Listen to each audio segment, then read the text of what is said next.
The moment I walked into that ballroom, I heard her say it. Sloane Whitmore, my brother's perfect fiancée, leaning toward her bridesmaids with a glass of champagne in her manicured hand.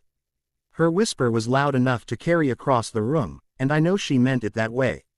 Oh, great, the stinky country girl is here. Her friends giggled like a pack of hyenas in designer dresses. Sloane didn't even bother to look at me when she said it. I was that insignificant to her. Just some embarrassment that crawled out of a small town to ruin the aesthetic of her perfect engagement party. What Sloane didn't know, what nobody in that room knew, was that I signed the deed to this hotel 3 years ago, the Monarch Hotel. Every chandelier above her head, every piece of silverware she was eating with, every square inch of Italian marble beneath her overpriced heels belonged to me. And by the end of tonight, that whisper was going to cost her everything she ever wanted. My name is Bethany Burns. I'm 31 years old, and I grew up in Millbrook, Pennsylvania, a town so small that the only traffic jam we ever had was when old Mr. Henderson's cows escaped and blocked Main Street for 3 hours. I left home when I was 18, and I never really looked back. Not because I hated where I came from, but because my family made it crystal clear there wasn't room for me there. See, I have an older brother, Garrett, the golden child, the son who could do no wrong. Growing up, everything I did was measured against him. And I always came up short. If I got an A, Garrett had gotten an A+. If I made the softball team, Garrett had been team captain. My mother, Patricia, had a special way of looking at me that made me feel like a rough draft, while Garrett was the finished masterpiece. So, I left. I packed one suitcase, took a bus to the city, and started over with nothing but $200 and a stubborn refusal to fail. Everyone back home thought I was struggling. They pictured me in some tiny apartment eating instant noodles, which was true for the first 2 years. But what they didn't know was that I took a job as a cleaning lady at a boutique hotel. And that job changed my life. I learned everything. I watched. I studied. I worked my way up from cleaning rooms to front desk to assistant manager to manager. I saved every penny, invested carefully, made smart choices, and took risks when they felt right. By 28, I owned my first property. By 30, I had 3. Now at 31, I run Birch Hospitality, a company that owns 6 boutique hotels across the East Coast. The Monarch is my flagship, my pride and joy. But here's the thing about building something from nothing. You learn to stay quiet. You learn that people underestimate you, and sometimes that's the most powerful weapon you have. So, I never told my family. They never asked anyway. To them, I was still the struggling little sister who couldn't measure up to Garrett and his middle management job at an insurance company. The irony was so thick you could spread it on toast. Tonight, I received an invitation to Garrett's engagement party. Last minute, of course, probably my mother's idea, a guilt invitation so she could tell her friends that the whole family was there. I almost didn't come, but something pulled me here. Maybe curiosity, maybe some small stubborn hope that things had changed. They hadn't. I stood in the entrance of my own hotel, wearing jeans and my favorite boots, my hair still smelling faintly of the countryside because I'd driven through Millbrook on my way here, just to remind myself where I came from. My outfit probably cost more than everything Sloane was wearing combined, but you wouldn't know it by looking. That's the thing about real money. It doesn't need to scream. And honestly, you can take the girl out of the farm, but you can't take the farm out of the girl. Though, you can definitely take the farm girl's money straight to the bank. I spotted my mother across the room holding court with some of her friends, probably bragging about Garrett's wonderful fiancée and their wonderful future together. Garrett stood next to Sloane, looking like a man who had won the lottery. He had no idea he was holding a losing ticket. Sloane finally glanced my way, her smile sharp as a paper cut. She didn't recognize me as anything other than an inconvenience, a stain on her perfect evening. That was fine. Let her think I was nobody. Let them all think it. I had learned a long time ago that the best revenge isn't loud. It's patient. It's quiet. It's watching people dig their own graves while they're too busy looking down on you to notice the shovel in their hands. So, I smiled back at Sloane, walked to the bar, and ordered a drink. My staff knew not to acknowledge me. Wesley Crane, my general manager, caught my eye from across the room and gave me a subtle nod. Everything was running smoothly. Everything was perfect for now because in about 3 hours, Sloane Whitmore was going to learn a very important lesson. Never underestimate the country girl, especially when she owns the ground you're standing on. Before we continue, if you're enjoying this story, please hit that subscribe button and tell me in the comments where you're watching from and what time it is there. I see every single comment, and it means the world to me. Thank you so much for your support. Now, back to the story. The engagement party was exactly what you'd expect from someone like Sloane. Extravagant, over the top, designed to impress people who were already impressed with themselves. There were ice sculptures shaped like swans, a champagne fountain that seemed excessive even by champagne fountain standards, and enough flowers to make a botanical garden jealous. My hotel staff had done an amazing job, which made me proud, even though I wanted to roll my eyes at every design choice Sloane had made. I took my drink and found a quiet corner to observe. That's when my mother found me. Patricia Burns approached like a woman who had smelled something unpleasant and was trying to locate the source. She looked me up and down, her eyes stopping at my boots with visible disapproval. She said it was nice that I could make it, her tone suggesting it was anything but nice. Then she asked why I couldn't have worn something more appropriate, mentioning that Sloane's family was very refined. She stressed the word refined like it was a vocabulary word I should study. I told her I came straight from work and didn't have time to change, which was true. I just didn't mention that work meant running a multi-million-dollar hotel company. My mother sighed the way she always sighed at me, like I was a constant disappointment she had learned to tolerate. She told me to at least try to make a good impression on the Witters, then disappeared back into the crowd to continue her social obligations. And there it was. 20 seconds of conversation and I already felt like I was 12 years old again, failing to meet some invisible standard I was never told about. I spotted Sloane across the room, air-kissing her way through a group of guests. The woman had kissed more cheeks tonight than a politician at a county fair. Every gesture was calculated, every smile measured for maximum effect. Her parents, Franklin and Delilah Whitmore, stood nearby like proud peacocks, watching their prized peahen work the room. Franklin was a large man with a red face and the kind of confidence that comes from either genuine success or excellent acting. Delilah was thin, polished, dripping with jewelry that caught the light every time she moved. They looked wealthy. They acted wealthy, but something about them felt off. Like a beautiful painting hung slightly crooked. I couldn't put my finger on it yet, but I would.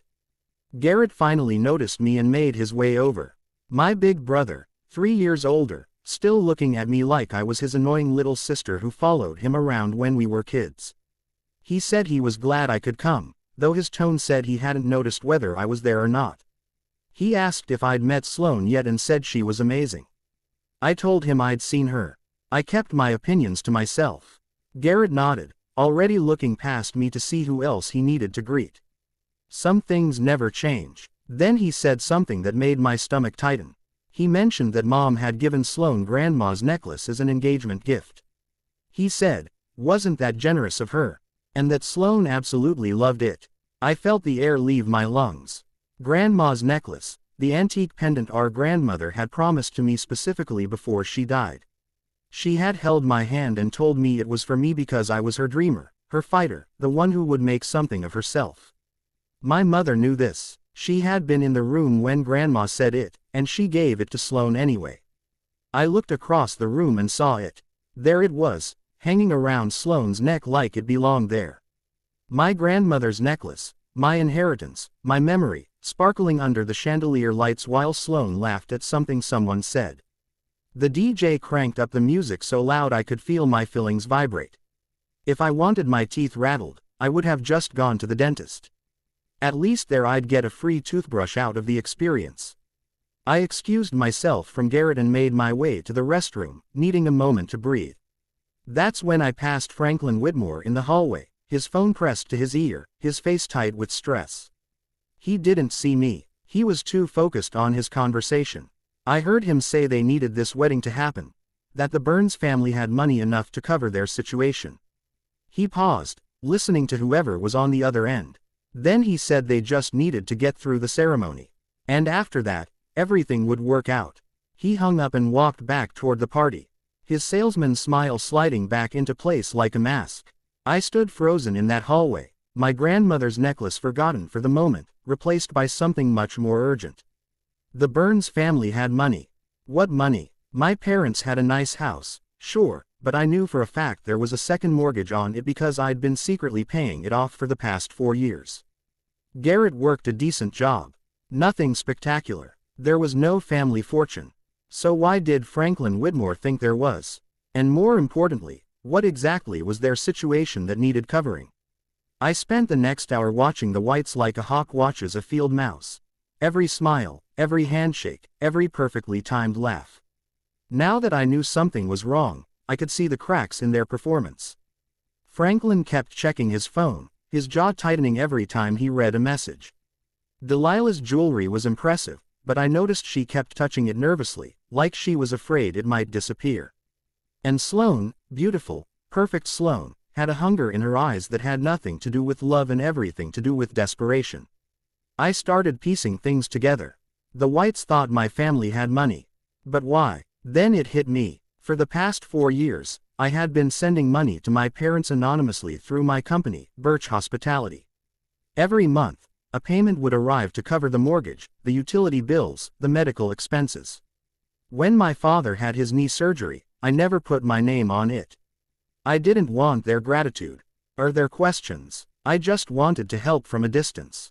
But my parents didn't know it was me. And apparently, my mother had decided it must be Garrett. Of course, she did. In her mind, her golden child was secretly taking care of them, being the responsible, successful son she always knew he was. I could practically hear her bragging to her friends about how generous Garrett was, how he always looked after his family, the money I sent, the sacrifices I made, and Garrett got the credit. The irony was so thick it could have walked into the party and ordered its own drink. So, the Whites did their research. They saw a nice house with no visible mortgage payments. They heard Patricia bragging about her son's investments. They saw a family that appeared to have hidden wealth. And they targeted Garrett like sharks smelling blood in the water. But here's the problem with their plan. The money wasn't Garrett's. There was no family fortune. The Witters were chasing a mirage. And when they found out the truth, my family would be left with nothing but the fallout unless someone stopped it. I found Wesley Crane near the service entrance, clipboard in hand, overseeing the catering staff. He looked up when I approached, his professional mask slipping into genuine warmth when he saw it was me. He quietly asked if everything was all right, calling me Ms. Burns before I shot him a look. He corrected himself and just called me Bethany. I told him I needed a favor. I needed background information on the Whitmore family. Anything he could find, business records, news articles, whatever was out there. Wesley didn't ask why. That's what I appreciated about him. He simply nodded and said he'd see what he could dig up. He disappeared with his phone already in hand. I went back to the party trying to act normal, which was getting harder by the minute. That's when Sloane found me. She appeared beside me like a designer-dressed ghost, her smile so sweet it could give you cavities. She suggested we should chat, just the two of us to get to know each other. She put her hand on my arm like we were old friends. I let her guide me toward a quiet corner near the restrooms. The moment we were out of earshot of the other guests, her smile vanished like it had never existed. She told me she knew about me. She said she knew I sent money home every month playing the good daughter from a distance. But here's what confused her. She said, why would someone who could barely afford their own apartment send money to family that didn't even like them? I felt my jaw tighten but kept my expression neutral. She continued. Unless, she said, I was trying to buy their love, trying to prove I was worth something. Pathetic, really, she told me. She leaned closer and said I should know that Garrett told her everything. How I was always jealous of him, how I couldn't handle not being the favorite. How the family only tolerated me out of pity. She smiled again, but this time it was sharp and cruel. She said she was going to marry Garrett, become part of this family, and honestly, she thought it would be better for everyone if I just stayed away. She said nobody would miss me. She called me dead weight, then patted my arm like she was comforting a child and walked away. I stood there for a moment, processing what had just happened. Sloane thought I was broke. She thought the money came from Garrett. She had no idea who I actually was. It was like watching someone brag about how amazing their rental car is to the person who owns the entire dealership. Honestly, if arrogance burned calories, Sloan Whitmore would be invisible. Wesley appeared at my elbow, startling me from my thoughts. He handed me a folder and told me I needed to see this. His face was pale, his usual composure shaken. He said, the Whites weren't just in debt. They were being investigated for fraud. I opened the folder right there in the hallway, scanning the documents inside. Financial records, court filings, news articles. The more I read, the colder I felt. The Witters weren't who they claimed to be. Their real estate empire was a house of cards built on lies and other people's money. They were 6 months away from bankruptcy and federal investigation. This wedding wasn't about love. It was an escape plan. I took the folder to my car in the parking garage, needing privacy to process what I was reading. The overhead lights flickered like they were as shocked as I was. The documents painted an ugly picture. Franklin and Delilah Whitmore had been running what amounted to a Ponzi scheme for years. They collected money from investors for real estate developments that either didn't exist or were wildly overvalued. Early investors got paid with money from later investors, the classic con. But the house of cards was finally collapsing. Investors were asking questions. Auditors were circling. Federal investigators had opened a case. The Witters needed an exit strategy and fast. Enter my brother Garrett. I could see their logic twisted as it was. Find a family that appeared to have money. Marry into it. Use the connection to shore up their crumbling reputation.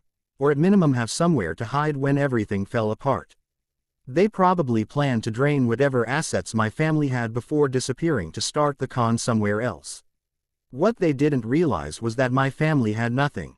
The house was mortgaged. Garrett's salary was average. The only money flowing into the Burns household came from me, and I could stop that with a single phone call. The Witters were about to discover they had targeted the wrong family.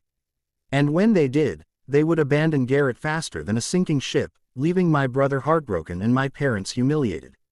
Part of me wanted to let it happen. Let them all suffer the consequences of their choices. My mother who gave away my inheritance without a second thought. My brother who never once stood up for me. Let them feel what it's like to be discarded, overlooked, cast aside. But I couldn't do it. As much as they had hurt me, they were still my family. Garrett was still the boy who taught me to ride a bike, even if he had forgotten that somewhere along the way. My mother was still the woman who stayed up all night when I had chickenpox, even if she later decided I wasn't worth remembering.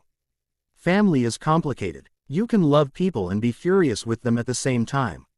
You can want to protect them even when they don't deserve it. So, I made a decision. I was going to expose the Witters. I was going to save my family from a disaster they didn't even know was coming, and I was going to do it my way. I called my lawyer first. Rebecca Thornton answered on the second ring despite it being 8 o'clock at night, which is why I paid her what I did. I gave her a summary of the situation and asked how quickly she could verify the information in the folder. She said she'd have confirmation within the hour. Next, I called Naomi Delaney, a forensic accountant I had worked with on a complicated acquisition 2 years ago. Naomi was a wizard with financial records, the kind of person who could look at a spreadsheet and tell you what someone had for breakfast. I sent her photos of the key documents and asked her to dig deeper. If you're enjoying this story so far, please take just 1 second to drop a like and leave a comment. It really helps me keep creating these stories for you, and I genuinely appreciate every single one of you. Thank you from the bottom of my heart. Now, let's get back to Bethany. Naomi called back in 40 minutes. Her voice was tight with the excitement of someone who had found something big. She told me I was right. They were running a Ponzi scheme, textbook stuff. But here's the interesting part. She said she had looked up the Whitmore name in other states and found something in Arizona from 3 years ago. Same pattern, same scheme, different names. She said the bride's real name wasn't Sloan. She asked if I was ready for this. I told her I was ready. Naomi told me the bride's real name was Sandra Williams. She said the parents weren't even her real parents. They were partners in a long-running con. And they had been doing this for at least a decade. Different identities, different targets, same game. I sat in my car, the folder in my lap, and started laughing. I couldn't help it. These people had more identities than a Hollywood actress has ex-husbands. Sandra, Sloan, probably planning to be Stephanie next year. My phone buzzed with a text from Garrett. I looked at it for a long moment before opening it. He wanted to know if we could talk. He said something about Sloan felt wrong. I checked the time. 5 minutes until 9. When Franklin Whitmore was scheduled to make his big welcome to the family toast. Too little, too late, big brother. You should have trusted that feeling an hour ago. You should have trusted me years ago. But better late than never. At least he was starting to see through the mask. I got out of the car and walked back toward the hotel. The Arizona night air was warm.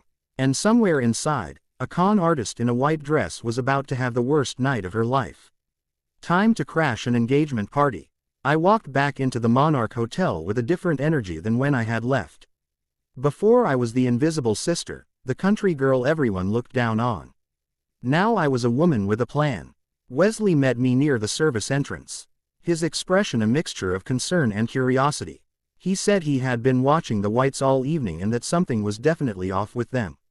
He mentioned that Franklin had made 4 phone calls in the past hour, each one leaving him more agitated than the last. I told Wesley I needed the AV system ready. I said that during Franklin's toast at 9, we were going to give the guests a presentation they would never forget.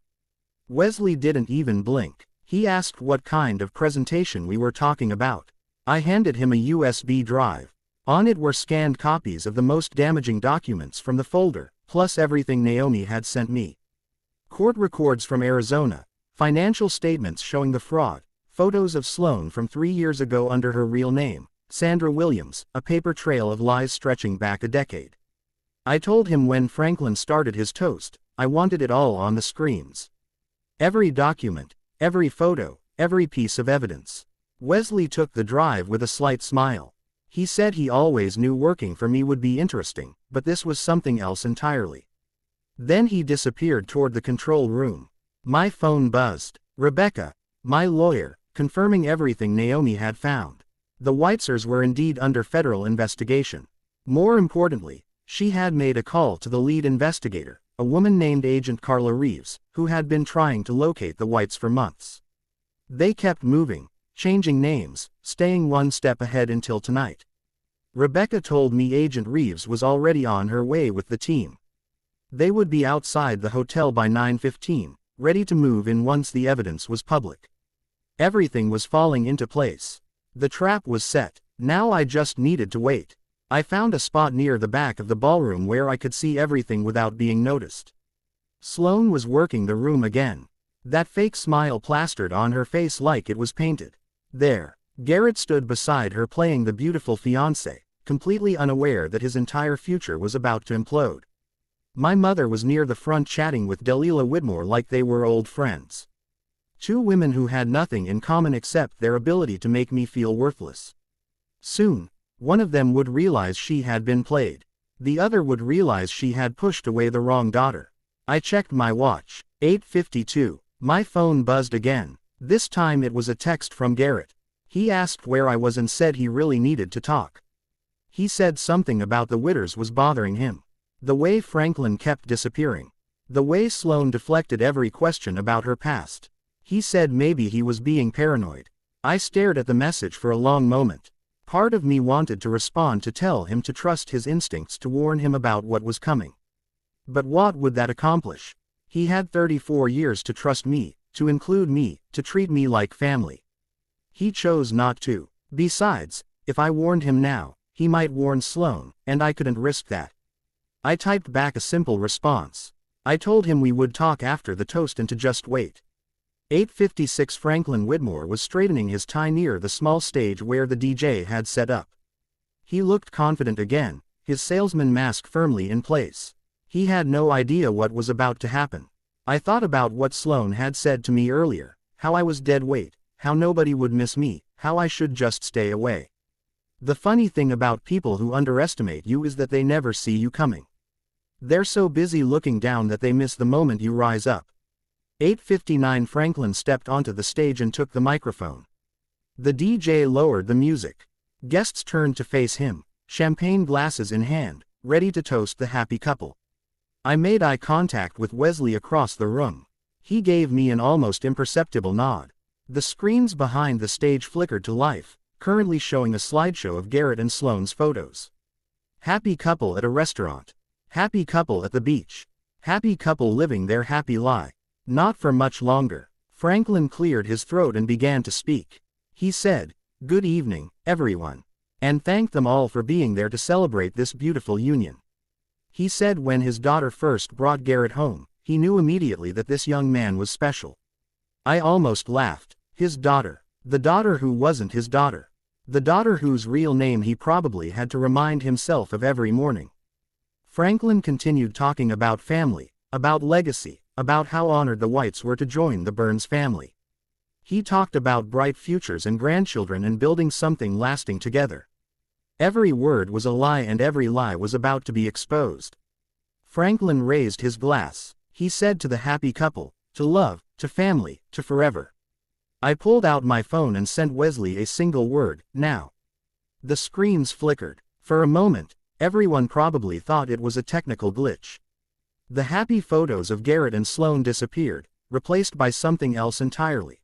A document official looking stamped with court seals and legal terminology. Franklin's smile froze on his face.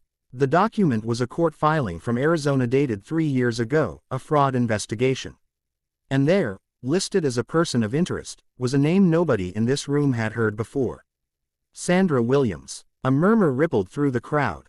People squinted at the screens trying to understand what they were seeing. Franklin fumbled with the microphone, his face going from red to pale in seconds. He said, "There must be some mistake," and called it a technical error. He turned toward the AV booth and shouted for someone to fix it, but the screens kept changing. Another document appeared. Financial records showing investor money being funneled into shell companies. Then another news articles about a real estate scheme in Phoenix that had cost dozens of families their life savings. Then photos. A younger Sandra Williams, different hair color, same cold eyes, standing next to Franklin and Delilah at some charity event under completely different names. Sloane stood frozen in the middle of the dance floor, her champagne glass trembling in her hand. For the first time all night, her mask had slipped completely. She looked terrified. Garrett stared at the screens, then at Sloane, then back at the screens. I could see his mind working, pieces clicking together, the doubt he had felt all evening suddenly making horrible sense. Franklin tried to push through the crowd toward the exit, but 2 of my security staff stepped into his path. Delilah grabbed his arm, whispering frantically, but there was nowhere to go. That's when I stepped forward.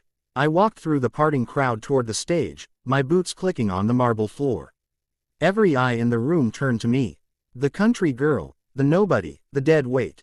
Wesley's voice came over the speakers, calm and professional. He said, "Ladies and gentlemen, he would like to introduce the owner of the Monarch Hotel and CEO of Birch Hospitality." He said, "Please welcome Miss Bethany Burns." The silence that followed was deafening. My mother's face went white. Garrett's jaw actually dropped open. Even Sloane, in the middle of her panic, looked genuinely shocked. I took the microphone from Franklin's limp hand. I said, "Good evening, everyone. I apologized for the interruption, but I thought they might want to know who they were really celebrating tonight." I gestured to the screens behind me. I said, Frank Franklin and Delilah Whitmore were not who they claimed to be. Their real estate empire was a fraud. Their wealth was stolen from innocent investors. And their daughter Sloane was actually named Sandra Williams, a con artist who had been running the same scheme for over a decade.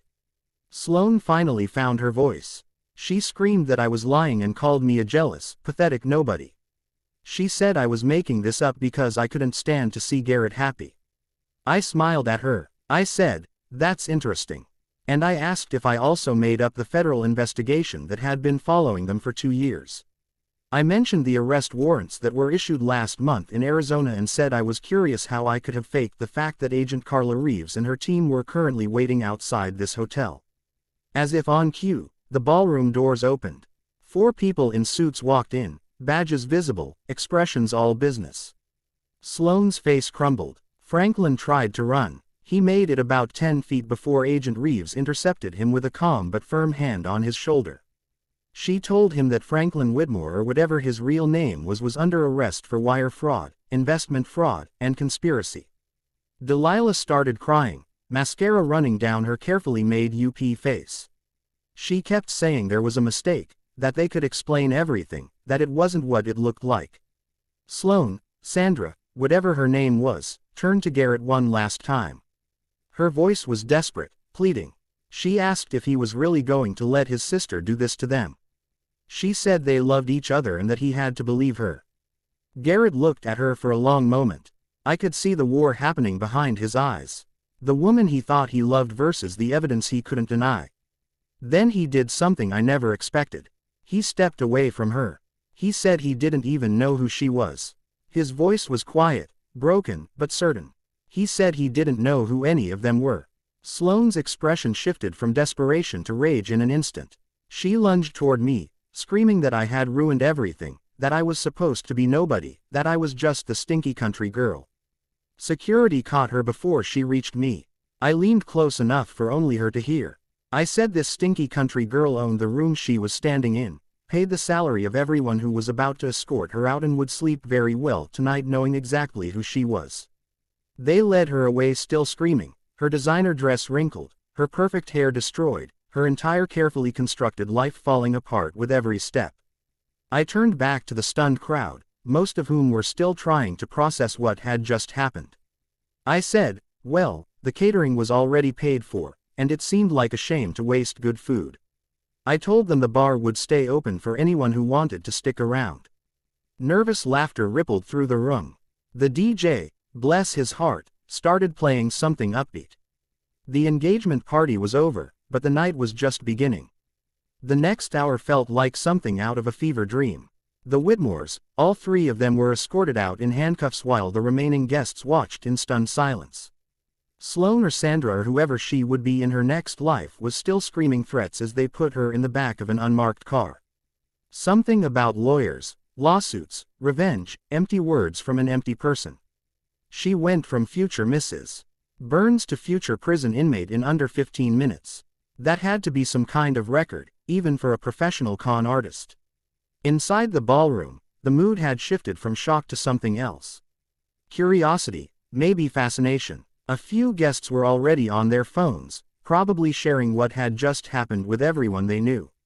By morning, this story would be all over town. Garrett found me near the bar. He looked like a man who had just woken up from a nightmare, only to realize he was still dreaming.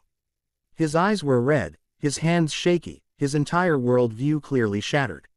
He asked how I knew. His voice cracked on the words. He asked how I figured it out. I told him I listened. I said I watched. I paid attention. All the things I had been doing my entire life while everyone else ignored me. He was quiet for a moment. Then he said he was sorry. He said he knew that didn't cover it. That it didn't cover years of treating me like an afterthought. But he was sorry. I studied my brother's face, looking for the catch, the angle, but all I saw was genuine remorse. Maybe for the first time ever, I told him sorry was a start. We stood there in silence. Two siblings who had spent decades as strangers, finally seeing each other clearly. Then my mother appeared. Patricia Burns looked smaller somehow, like the events of the evening had physically shrunk her. She approached slowly, uncertainly, none of her usual confidence on display. She started to say she didn't know, but I cut her off. I pulled out my phone and showed her the screen. Bank records, transfer receipts, 4 years of payments to her mortgage company, her utility providers, her medical bills, all from Birch Hospitality, all from me. I told her she thought Garrett was supporting them. I said she bragged to everyone about her generous, successful son. I let that hang in the air for a moment before I said it was me.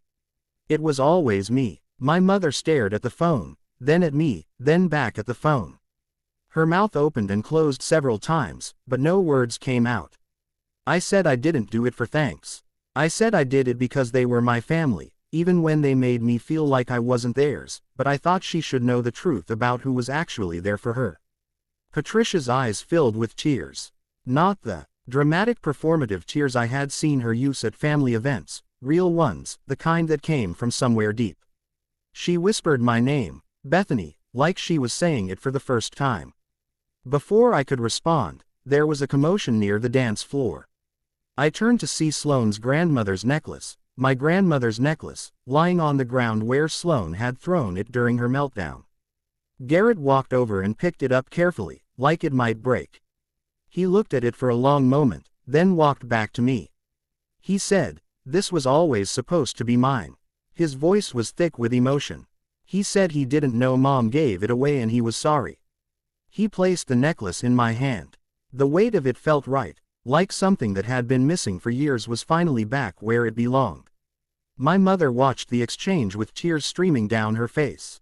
She said she had been so wrong about everything. I didn't disagree with her, but I didn't pile on either. There would be time for difficult conversations later. Right now, I was just tired. A guest wandered over and asked if the party was still happening, looking confused but hopeful. I looked around the room. The ice sculptures were melting. The champagne fountain was still flowing. Half the guests had left, but the other half seemed determined to get their money's worth from the open bar. I shrugged and signaled the DJ to keep playing. Might as well. The night had already been weird enough. What was a little dancing going to hurt? 3 weeks later, I sat in my office at the Monarch Hotel, looking out at the city skyline.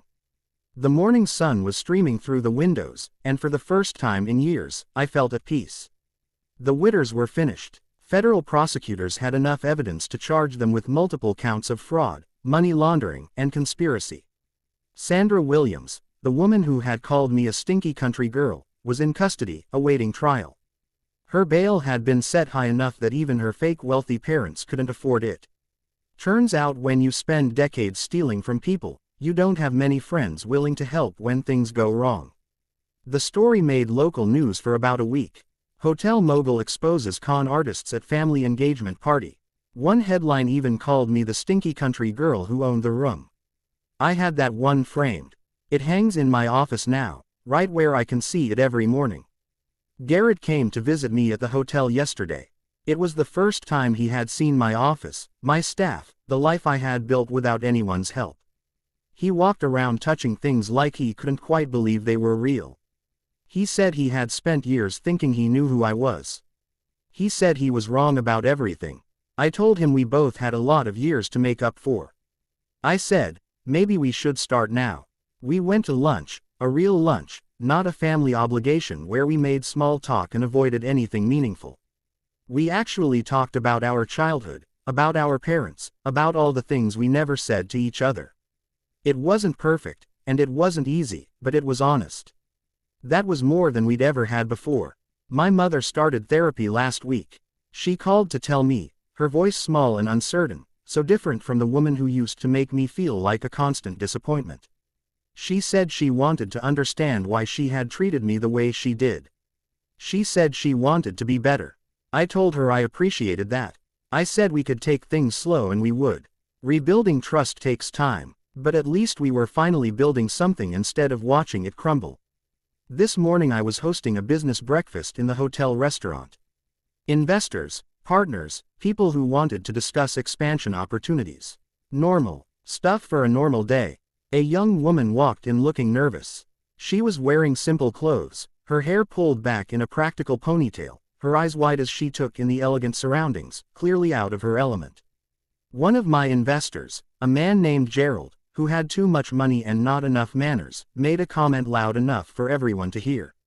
He asked who let her in and said this was a private event. I stood up from the table. I walked over to the young woman and extended my hand. I said her name warmly, calling her Nicole, and said I was so glad she could make it. I said everyone. I wanted them to meet Nicole Patterson, this year's recipient of the Birch Hospitality Scholarship. I told them she grew up in a small town in Ohio, worked 2 jobs to put herself through community college, and was about to start at Cornell's hotel management program in the fall. The room went quiet. Gerald suddenly found his coffee very interesting. I led Nicole to a seat at my table, the same table as the investors, the same table as the people who thought they were better than her because of their money and their connections. She whispered a thank you to me, looking overwhelmed. I told her not to thank me yet. I said the real work was just starting. But I told her if she ever felt like she didn't belong somewhere, to remember that the people who built the most beautiful things usually started with nothing but stubbornness and dreams. She smiled at that. After the breakfast, I stood in the lobby of my hotel watching guests come and go. Business people, tourists, families, all of them walking on floors I owned, sleeping in beds I paid for, completely unaware of the woman who made it all possible. And that was fine. I didn't need them to know. People will always try to make you feel small for where you came from. Let them. While they're busy looking down on you, they won't see you rising up. I learned that lesson a long time ago back in a small town where I was never good enough, never pretty enough, never enough of anything. I carried it with me through years of struggle and doubt and people telling me I would never amount to anything. And now here I was standing in my hotel, surrounded by everything I built. The stinky country girl, she smelled success coming from a mile.